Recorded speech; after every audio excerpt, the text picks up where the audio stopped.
Hello. In this video, I'm going to go over the learning outcome related to deriving and using the equations of uniformly accelerated motion. In this video, I'm going to be deriving the equations, and we're going to relate 5 variables in 4 equations that are sometimes referred to as the Big Four. And these are the 4 equations of uniformly accelerated motion. So we'll be talking about displacement, and we'll use the letter S to represent that. And we'll use all SI units, so displacement measured in meters, m, initial velocity u, measured in meters per second. Final velocity is v, measured in meters per second. Time t, measured in seconds, and acceleration a, measured in meters per second squared. Let's go ahead and derive those equations of motion.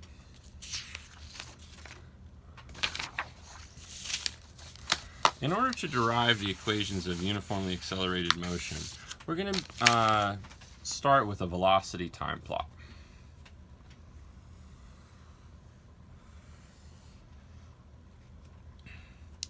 So here I'm plotting velocity on the y-axis, measured in meters per second, against time, measured in seconds.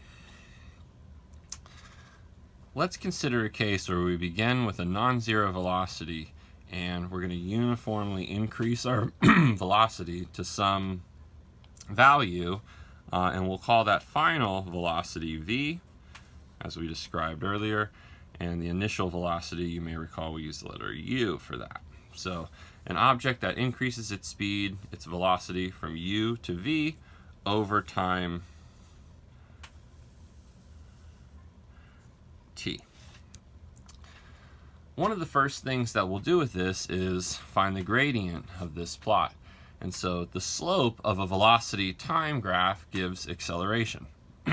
Acceleration is equal to the rise is going to be the difference in the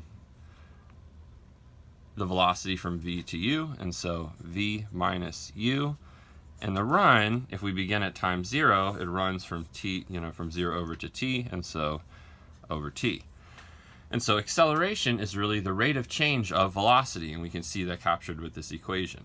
In order to write the equations of motion, we're going to avoid fractions and negative signs. And so if I multiply both sides of this by t, I can realize that at is equal to v minus u. So remember that. V minus u, this difference here, is also equal to at.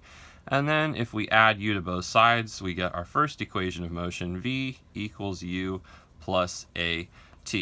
Note that displacement does not show up in this equation, and so there are 4 equations of motion, which any given equation relates 4 variables, but there are 5 total variables that will relate in these 4 equations. So any given equation will omit one of the variables. So equation 1 here, we'll call it, doesn't have displacement in it. Displacement is the area underneath the curve here. When we think about the slope, we can think about sort of taking the rise over the run with the units also. So if we're rising in meters per second and then we run in seconds, and we think about taking the slope like this, then the acceleration, the units of acceleration are meters per second, or meters per second squared, which you may recall are the units that we mentioned we'd be measuring acceleration in. So by examining the units when we're taking a slope or doing an area, we can really see sort of what we're given. So if we were to take the area underneath this curve, we'd be multiplying meters per second by seconds, right? So an area like length times width. And so meters per second times seconds, the seconds cancels out, and we'd be left with units of meters, which are the units of displacement. So taking the area underneath this curve will give us displacement. Let's take a look at how we could do that. Because we were already moving at velocity u when we began this motion, there's part of our displacement that we'll cover just by sort of virtue of the fact we were already going that fast. There's this added displacement due to the fact that we increased our velocity from u to v. And so we can break this shape down into these 2 figures. So we sort of have this rectangle here, and this is the part of the displacement that is just due to our initial velocity. And so if we were to multiply length times width, we'd see that we're covering some displacement s and it would be equal to u times t, right? Length times width there for this sort of rectangle. Now here we've got a triangle, and you may recall that the area of a triangle is 1/2 base times height.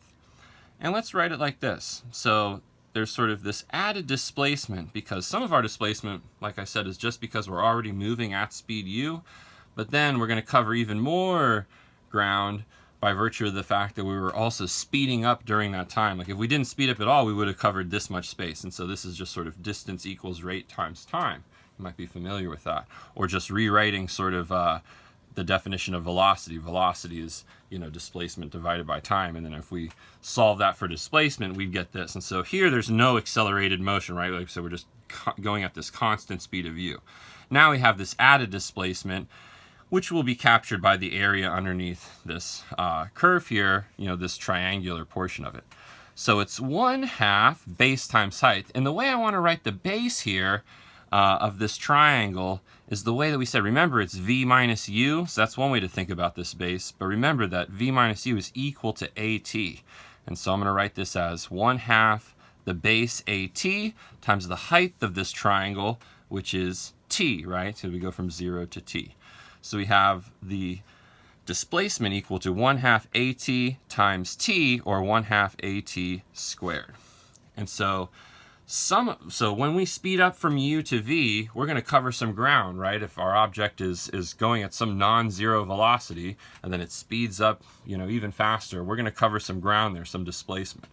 And that total displacement is going to be equal to the ground that we covered by virtue of the fact that we're already moving at speed u, right? This sort of non-accelerated piece of it, plus the added displacement from the accelerated part of our motion, equal to 1/2 at squared. And this equation, which relates displacement, initial velocity, time, and acceleration, you see that there's no final velocity variable in this equation. This is equation number 2. Another way to think about the displacement here would be if we considered maybe the average velocity over this time. So if we uniformly increase our velocity from speed u to speed v, then we can average that and sort of think about sort of this value here. And so this would be v plus u over 2, or 1/2 v plus u, right? So we're adding them and then dividing by 2 to sort of get their average. Now what if we took the area underneath that curve there? And so here's sort of a dashed line which represents the average sort of velocity over the entire motion. What's the area underneath sort of that dashed line there? Well, it would also give us the displacement. Displacement equals, and I'm going to rewrite this as 1/2 u plus v, right? It's the same thing as v plus u over 2.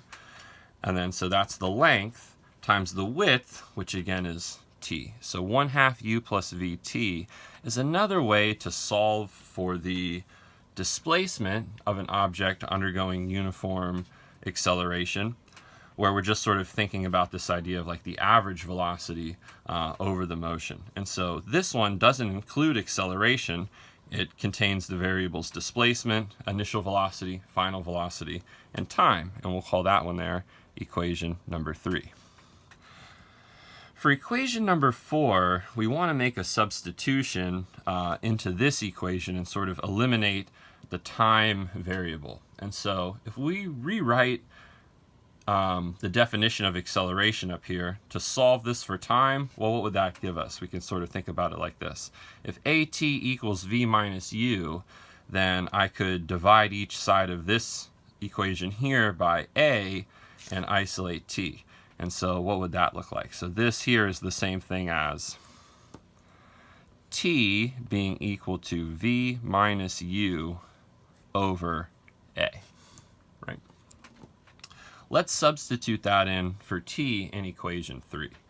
So equation 3 is solving for displacement, and it tells us that s is equal to 1/2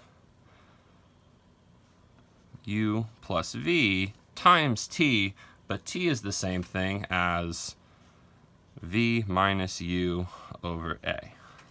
Let's rewrite this a little bit, sort of more like I had it over here. So 1/2 u plus v is the same thing as u plus v over 2 times v minus u over a. And so we need to multiply these two terms here. U times v is uv. V times negative u is negative uv, and so that term is actually going to cancel out, right? uv minus uv is 0. And so if I'm just sort of distributing everything in the numerator here, u times negative u is negative u squared. V times v is v squared. And then remember that the terms uv and negative uv sort of canceled out, right? There was a term here of, plus uv minus uv. And we just said that going to kind of cancel out. Over 2 times a is 2a, and that solves for s.